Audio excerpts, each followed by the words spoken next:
bien dans son job pour vous parler aujourd'hui de l'IA. Alors, l'IA, tout le monde en parle. Il y a 1000 manières d'entrer dans ce sujet.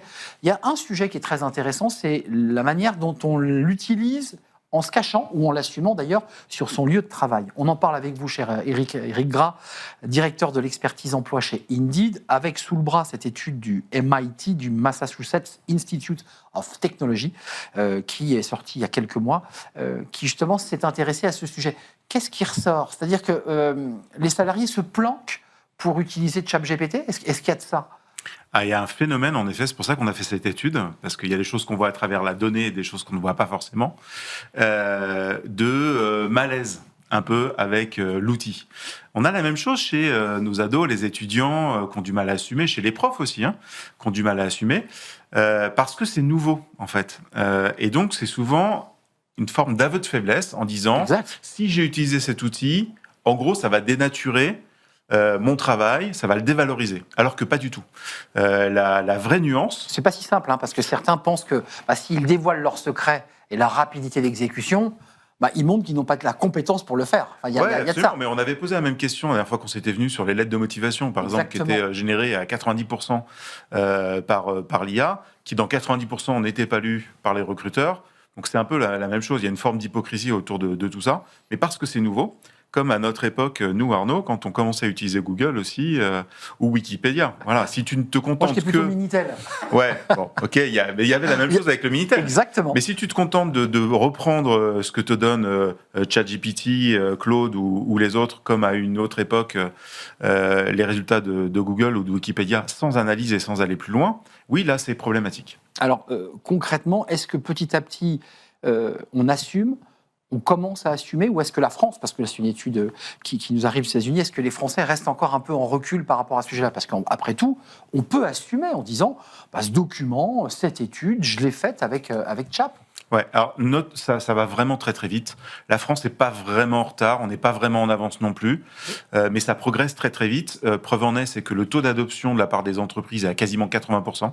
Donc on a 80% des entreprises aujourd'hui qui disent utiliser de l'IA, commencer à former les collaborateurs. Il y a un an, je ne t'aurais pas du tout donné ces mêmes chiffres-là. Donc ça évolue très très vite. Par contre, ce qui est nouveau, c'est en effet l'usage de l'IA. Notre patron a été interviewé la semaine dernière par Forbes, et en fait on lui posait la question, la fameuse question, est-ce que l'IA va tuer des emplois, détruire des emplois? Si oui, quel type d'emploi? En fait, il a une réponse qui est très claire. J'aimerais que tout le monde retienne ça. Ça va tuer quelques compétences, ça va remplacer quelques compétences, ça va surtout tuer ceux qui ne savent pas se servir de l'IA. C'est vraiment ça la différence. Et d'ailleurs, dans cette étude, ce qu'on remarque, c'est que quand on questionne certains secteurs d'activité, certains recruteurs disent « je préfère investir dans de l'IA plutôt que dans des jeunes recrues ». C'est très inquiétant, ça. Et en fait, ce qui est inquiétant, oui, c'est que c'est une vraie compétence de savoir prompter et utiliser l'IA intelligemment. Et donc, ça, c'est une compétence que recherchent aujourd'hui, dès aujourd'hui, des recruteurs et des managers. Preuve en est, c'est que 67% des actifs en France aujourd'hui utilisent l'IA, de façon avouée ou non avouée. Donc c'est quasiment 7 actifs sur 10, ce qui est beaucoup. 0,3% des offres seulement mentionnent une compétence IA. Donc on a même du mal aujourd'hui en tant que manager ou recruteur à dire, au-delà de maîtriser le pack Excel, PowerPoint, Word, etc., est-ce que tu sais prompter? Est-ce que tu es à l'aise? Est-ce que tu es curieux avec ces outils-là? Donc il y a aussi une pudeur de le mettre sur les annonces en disant... parce que c'est nouveau. Et en fait, on n'assume même pas ça parce que ce n'est pas encore structuré réellement dans toutes les entreprises. Sur l'utilisation, quand même, c'est assez intéressant. Rédiger des textes à 37% dans l'étude. Oui. Étudier, donc ça c'est quand même intéressant, c'est-à-dire c'est la puissance de l'outil qui se met à notre service, donc ça nous augmente, c'est le fameux mot. Résoudre des problèmes à 23%, c'est génial, ou brainstormer à 18%, c'est-à-dire qu'on utilise la machine pour nous renvoyer des balles et nous faire bouger le cerveau. Donc là, c'est quand même des utilisations extrêmement utiles et nécessaires. Oui, alors c'est pour ça que je dis qu'il y a déjà plein d'outils aujourd'hui dans les entreprises où il y a de l'IA. Et il y a déjà des gros écarts entre ceux qui l'utilisent et ceux qui ne l'utilisent pas. Quand vous faites une réunion sur Teams ou sur Zoom, par exemple, vous avez une petite fonctionnalité qui vous résume automatiquement tout ce qui a été dit. C'est génial, ça ressort les mots-clés. Vous pouvez remettre ça dans un outil interne ou externe, selon la confidentialité des propos. Il y a une possibilité d'optimiser son travail, de gérer son agenda de façon efficace. Parfois, on retrouve quelqu'un, on doit préparer un rendez-vous client, je l'ai vu quand, qu'est-ce que je lui ai dit?